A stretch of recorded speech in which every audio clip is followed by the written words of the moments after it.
Hey, it's Father Taylor, and it's not Friday. It's Wednesday, November 3rd. And I'm here just to give you some information about tomorrow's service of Christian burial for Sonia Bayne. First of all, I did not know Sonia Bayne as long as you guys have, although I did get to spend a lot of time with her.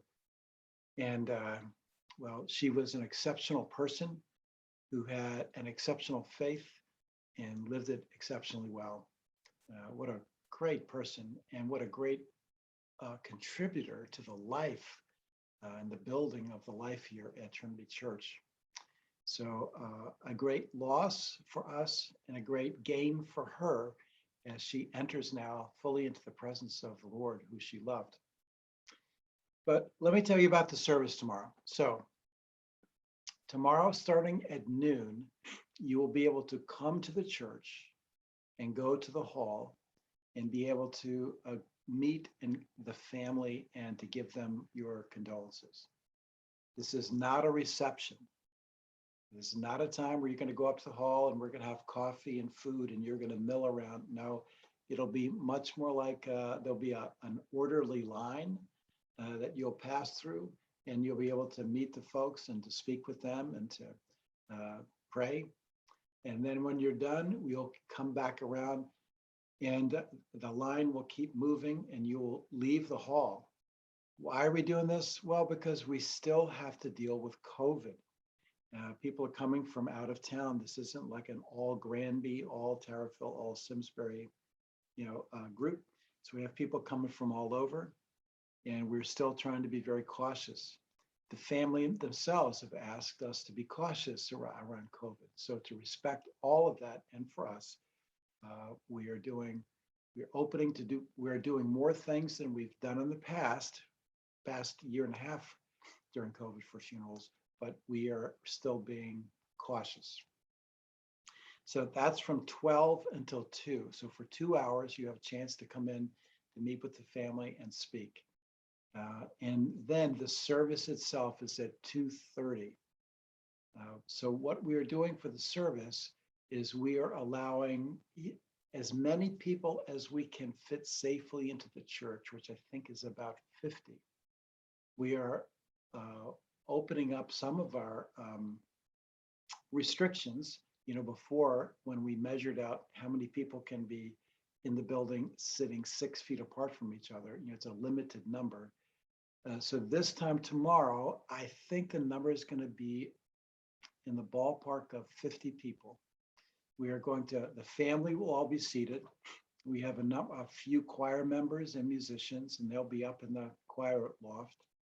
An usher will take you to a pew and tell you where in the pew to sit, because we're still trying to get people distance from each other. So this isn't going to be like people all sitting on the aisle.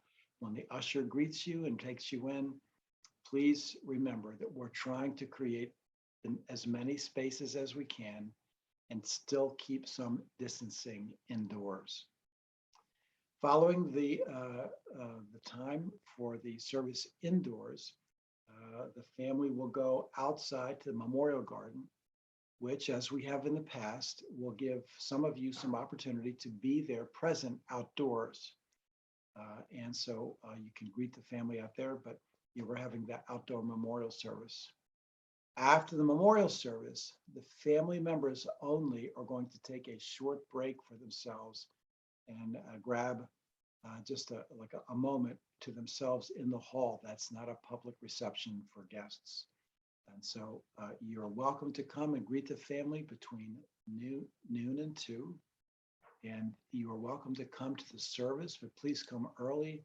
And remember, we're going to do our absolute best to have people come, but we're being extremely cautious because of COVID. We're asking you to wear a mask at all times that you're indoors. For the outdoor part of the service, you don't have to have a mask on, and you'll be able to be there for that part of what's considered the graveside or the committal service.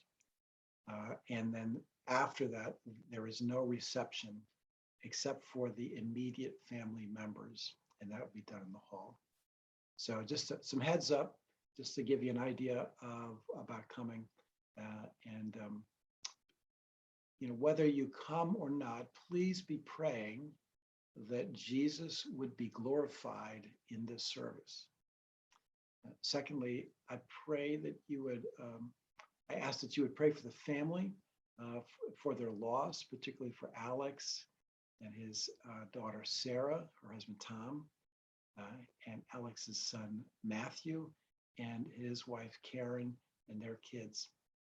So ask prayers for the family members. I also ask your prayers for those in our church who were so close with Sonia.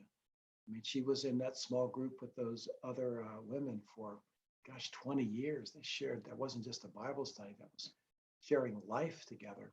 So I just ask your prayers for the grief of the family, and for Jesus to be glorified and honored in the service, and for the Spirit of God to remind us that Jesus has been raised from the dead, and that's there's historical evidence. The reason we're a church today is on the basis, not that Jesus simply died on a cross, but that Jesus had risen from the dead.